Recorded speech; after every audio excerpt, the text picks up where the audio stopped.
Grimm's Fairy Tales. The Willow Wren and the Bear. Once in summertime, the bear and the wolf were walking in the forest, and the bear heard a bird singing so beautifully that he said, "Brother Wolf, what bird is it that sings so well?" "That is the king of birds," said the wolf, "before whom we must bow down." In reality, the bird was the willow wren. "If that's the case," said the bear, "I should very much like to see his royal palace. Come, take me thither." "That is not done quite as you seem to think," said the wolf. "You must wait until the queen comes." Soon afterwards, the queen arrived with some food in her beak, and the Lord King came too, and they began to feed their young ones. The bear would have liked to go at once, but the wolf held him back by the sleeve and said, "No, you must wait until the Lord and Lady Queen have gone away again." So they took stock of the hole where the nest lay and trotted away. The bear, however, could not rest until he had seen the royal palace, and when a short time had passed, went to it again.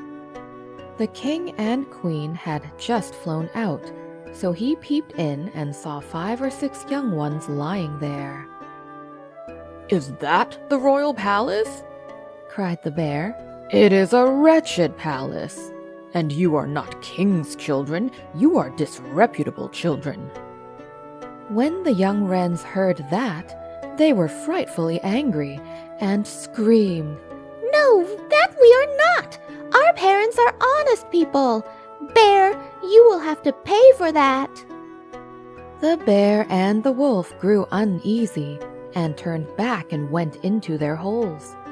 The young willow wrens, however, continued to cry and scream, and when their parents again brought food, they said, "We will not so much as touch one fly's leg. No, not if we were dying of hunger, until you have settled whether we are respectable children or not. The bear has been here and has insulted us." Then the old king said, "Be easy, he shall be punished." And he at once flew with the queen to the bear's cave and called in, "Old growler, why have you insulted my children? You shall suffer for it. We will punish you by a bloody war."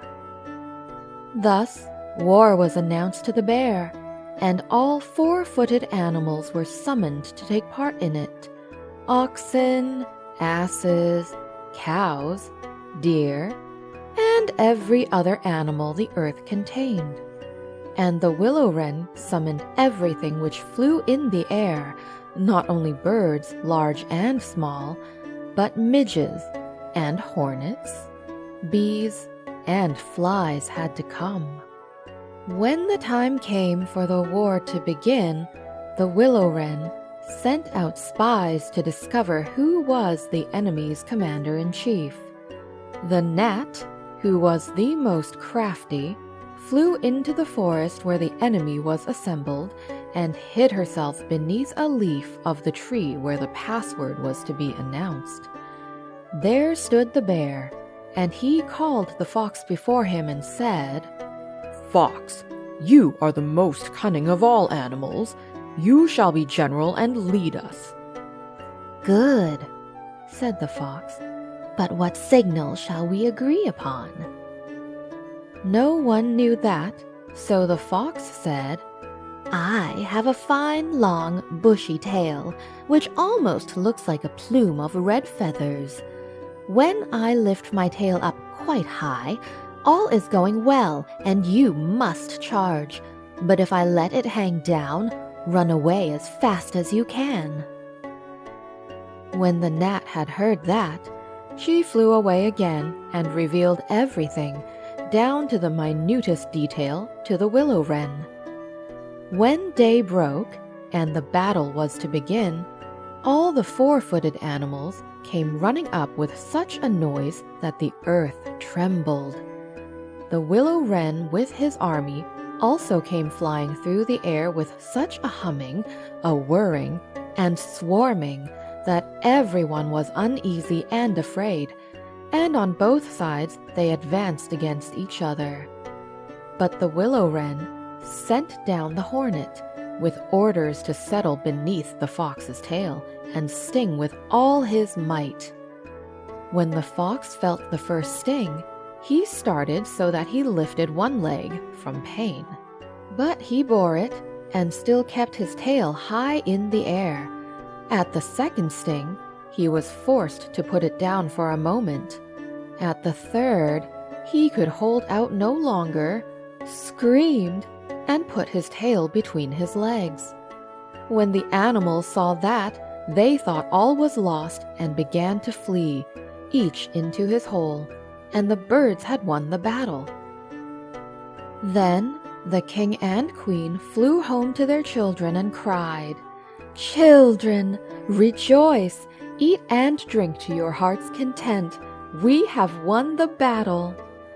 But the young wrens said, "We will not eat yet. The bear must come to the nest and beg for pardon and say that we are honorable children before we will do that."